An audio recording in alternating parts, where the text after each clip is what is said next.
she brings the cat back out. I'm never buying another cat food. All right. You found it, you had it, and yours. All right, that's so nice. He loves animals. Okay, so Paul, the art of storytelling by Slick Rick.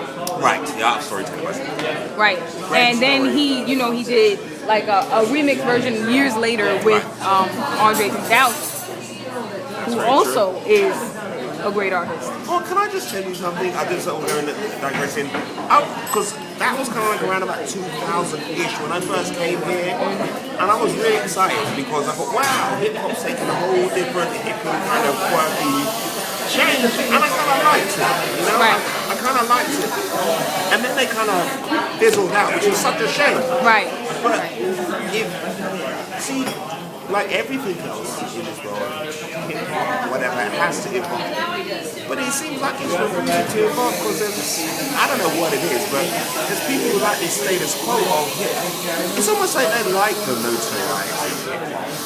Right. It's all about, who's doing what, not who's saying what. And like, they like the fact that he's athletes and they like the fact that he's music. But if you think about really what hip-hop is, all it is everything that's new in the world is just a recreation of something that's happened, right?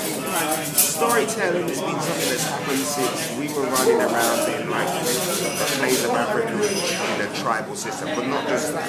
When the barbarians were in the northern hills of Europe, they were still telling stories. They did it in their own way. We did it in our own way. Well, everything in music is a story of some sort. Not all of it is something that has really taken place. A lot of it is just relative. Absolutely, and it's I have this theory that music is older than language. Yes. Because before we could articulate sounds that make words, we could make sounds. Right. So that's our first language has always been rhythmical. It's always been musical. It's something that's in everything. Definitely, right? definitely, I agree. Find that gene in the DNA. You know what I mean? So do you think that right now the Bronx is on its way back?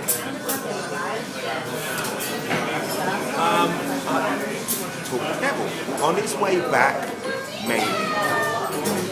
I think more than on its way back, what's happening is it is evolving. Right. If you just look what's going around, if you occupy Wall Street, things are changing. I mean, no change is easy. Right. And it's going to go through some. Because if you think about it, the Bronx started it, but after that, we lost it, and to gain it back, we haven't had that opportunity. Well, you know what? This is going to sound a little bit stupid, but bear me out. It's kind of like the Moses complex. Right.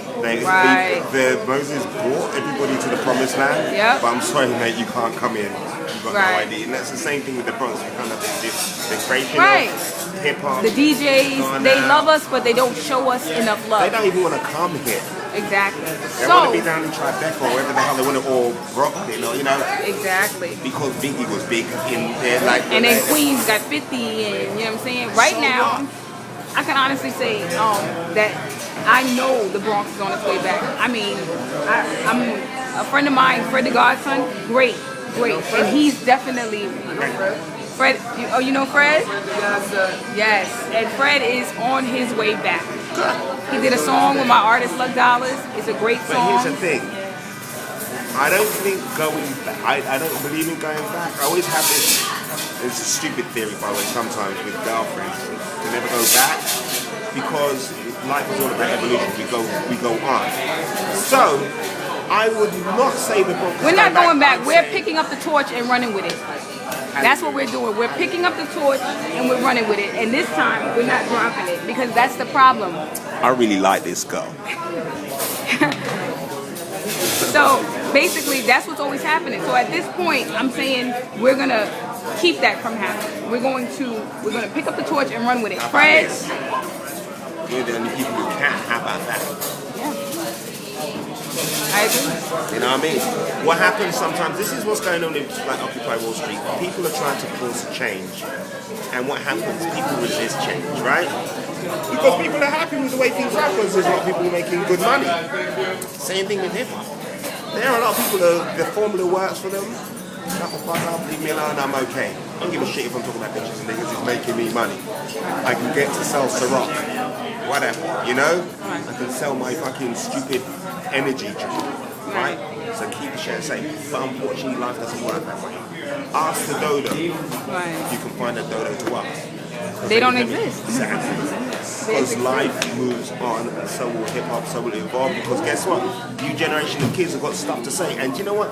Honestly, they're looking around and saying, where are all these bitches and niggas these rich guys keep talking about? Right. They go to the club and they try and pretend like what in the movie or what in the rap video it's supposed to be like. Pop bottles and throw money. And they're like, I'm broke, or this actually isn't like what it was in 50's video. This is what it's like in that Right. video, in this video.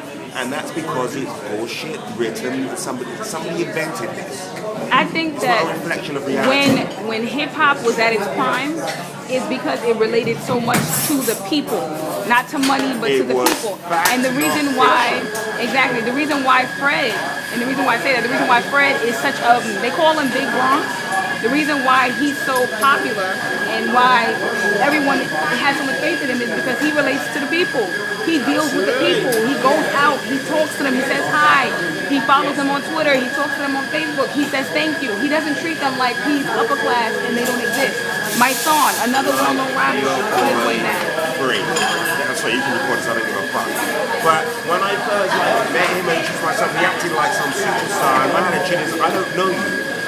Then everyone told me about the Most Def song. I said, I don't care, you're not Most Def. Right, right. You're just someone who's making money on Most Def. Who gives a fuck, right? And that's the problem. You have all these people who are now indebted to hip hop because they're making money and they're trying to force an agenda. So you get someone who can fucking rap some rhymes, looks good.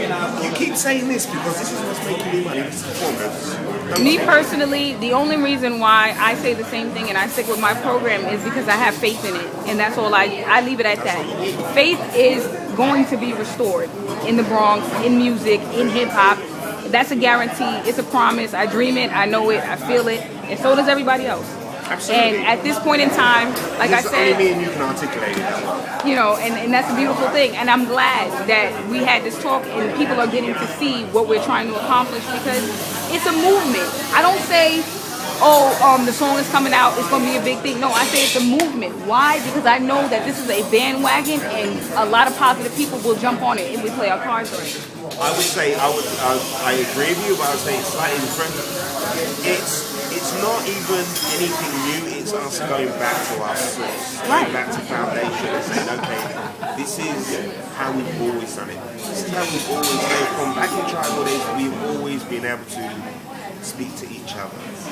The talented ones, you've got to think about this, right?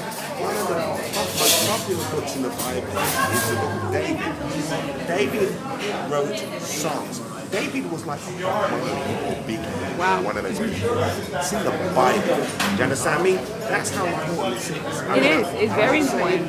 And I'm sure there were lots of David wannabes back in the day that were talking about my bitches and my niggas back in fucking Israel. Who knows? I'm being silly. But one of the things that we have to really do well is in generations there's always people that come along that have something to say that resonates with the world. It may be they're saying the same thing that me and you are saying, but they have a way of saying they have a way of saying things that people relate to. Biggie was one of those people. Right. But on the other side, there are people who will say things that people can relate to in their fantasy. Right. You know what I mean? I want to be a player and become. Guess what? The person who wrote that song never said you can do that by going to law school. That's the problem, you know? Right. They give them the message like, oh, if you sell drugs just like I did, This is how it is in the hood. Well, no, it's not how it is in the hood. That's the way you chose to live in the hood. There's lots of people who go in the hood who are trying to get educated. There's lots of people in the hood who are doing security jobs so they can pay for a little bit of extra education. Right. There's lots of normal people in the hood. No one's talking about it. Right. There's different classes, and that goes for financially, mentally, you know, all in the same place. And whatever road you walk down is your road. What about those people who don't want money? Who just want contentment and happiness? Some of those people, it's like what you're saying. My goal is not financial. I mean, of course, everybody wants money. We all want to live better. But what I want is I want everyone to understand that it's not about money. It's not about this borough. It's not about that borough. I mean, I am pro Bronx, but the reason why is because I've seen this place get